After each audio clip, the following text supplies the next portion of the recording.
Uber board picks Expedia's Dara Khosrowshahi as new CEO. Uber Technologies Incorporated UBER.UL on Sunday chose Dara Khosrowshahi, the chief executive of travel company Expedia Inc., as its chief executive, according to two sources with knowledge of the matter, handing him the challenge of leading the ride services company out of a nearly year-long crisis. Khosrowshahi, 48, would take on the daunting task of mending Uber's image, repairing frayed relations among investors, rebuilding employee morale and creating a profitable business after 7 years of losses. He would also have to contend with the legacy of Travis Kalanick, Uber's pugnacious co-founder, who was ousted as CEO in June after shareholders representing about 40% of the company's voting power signed a letter asking him to step down amid growing concern over his behavior and the behavior of senior managers under him. The Uber board of directors has been meeting daily and deliberated on its pick for CEO throughout the weekend. A spokeswoman said on Sunday that the board had voted but was declining to disclose its choice publicly until after informing employees. A Uber spokesman declined to comment. A representative for Expedia did not immediately respond to a request for comment. Khosrowshahi was not known to the public to be among the top candidates for the job. He beat out Jeff Immelt, chairman of General Electric Company and one of the finalists for the job, who said earlier on Sunday he was no longer in the running.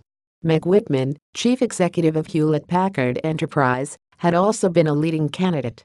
Khosrowshahi, who ran Expedia for 12 years, would bring an end to a company culture built on founder control. Kalanick enjoyed sweeping authority on the board and nearly complete autonomy in running the company, a governance style that often wreaked havoc. Uber has been embattled by allegations of sexual harassment, a lawsuit alleging trade secrets theft, a federal criminal probe over use of software to evade city regulators, and allegations of executives mishandling the medical records of a victim who was raped by her Uber driver in India, among other controversies. Despite the controversies, Uber is still a growing company. Last week, the company reported a 16% increase in ride bookings and 17% jump in net revenue for the second quarter over the previous period, and its losses shrank by 9%. Among Khosrowshahi's first tasks at Uber would be filling a slew of executive vacancies, including those of Chief Financial Officer, Chief Operating Officer and General Counsel. In the absence of top leadership, Uber has been run by a 13-person committee. Uber investor Benchmark Capital complicated the CEO search when the firm filed a lawsuit earlier this month against Kalanick to force him off the board and rescind his ability to fill 2 board seats. The legal salvo has divided the board and shareholders. What role Kalanick has in the company going forward is a critical question whose answer remains unclear.